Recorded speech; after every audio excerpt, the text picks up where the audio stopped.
Fala pessoal, todos bem? Sejam todos muito bem-vindos, eu sou o William Godoy. Esse vídeo tem o patrocínio da 1xBet, uma empresa bookmaker que garante a você grandes ganhos e pagamentos rápidos. Nós temos aqui o nosso cupom promocional que garante a você bônus em dobro, bônus de até R$ 1.500. É muito fácil para você garantir o seu bônus, a gente tem aqui o link, está na descrição do vídeo, no nosso comentário fixado, você clica, faz o download, faz o seu depósito e insere aqui o nosso cupom Godoy1x na 1xBet. Rodada de Copa Sul-Americana e também decisiva de Copa do Brasil, Corinthians e Universitário do Peru, Grêmio e Bahia, Atlético Paranaense e Flamengo, olha a nossa opção aí, e além de Palmeiras e São Paulo, jogo clássico, rodada de Copa do Brasil Sul-Americana, que você pode aproveitar na 1xBet e com o nosso cupom aqui que é Godoy1x. Bom, galera, vamos falar, temos informação, vamos passar pelas notícias, a saída também do Arturo Vidal, vamos passar e comentar sobre esses assuntos.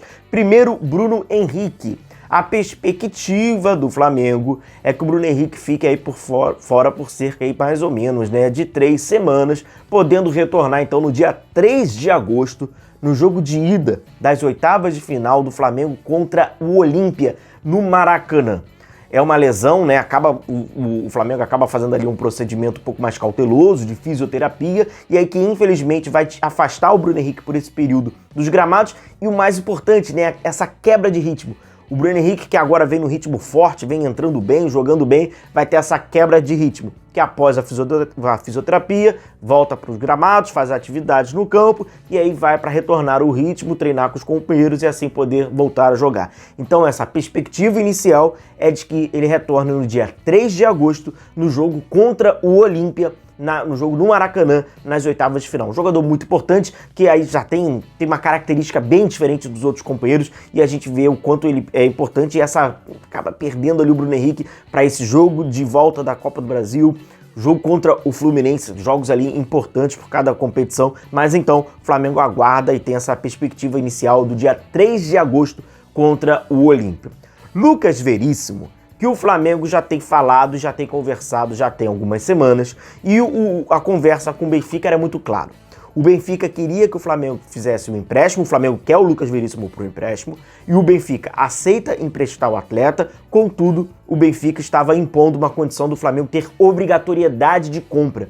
Não é muito bem a forma com que o Flamengo trabalha, Desde que a gente tem acompanhado a formação desse elenco, a contratação desses jogadores, nessa questão de empréstimo, a gente vê como tem sido o movimento do Flamengo.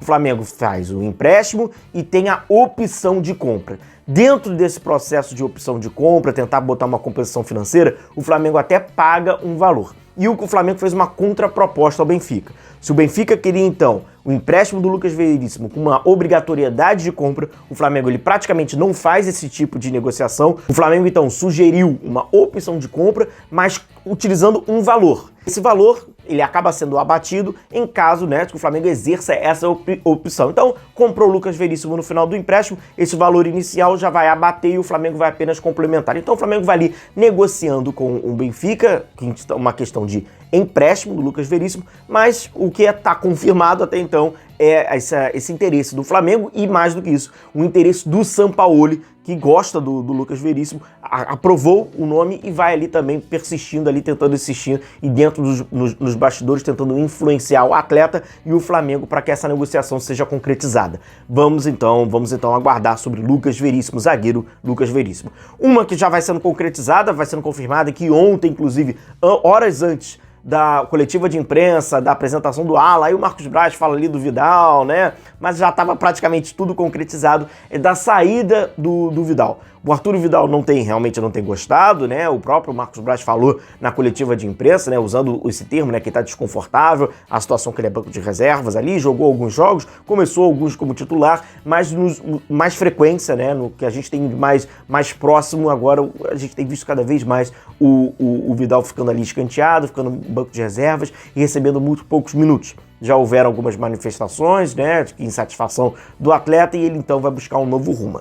De uma certa forma, o Flamengo, junto ali com o Sampaoli, sobretudo ali o Sampaoli, vai meio que rejuvenescendo o grupo do Flamengo e, de uma certa forma, vai dando um alívio também na questão financeira, Porque ao dispensar ali, não contar mais com o Marinho e também com o Arturo Vidal, a gente já está falando por cerca de quase 2 milhões por mês. Então até esse alívio financeiro aí ao Flamengo, aos jogadores que já têm mais de 30 anos, jogadores experientes, vai acontecendo esse natural rejuvenescimento ao elenco, necessário até, e a questão financeira paralela a isso e tão importante quanto, porque a gente está falando de vencimentos por cerca de 2 milhões de Marinho e Vidal, que os jogadores praticamente ficavam no banco e pouca influência tinham quando entravam. E o Jorge Sampaoli já deixou claro que não contava com os atletas.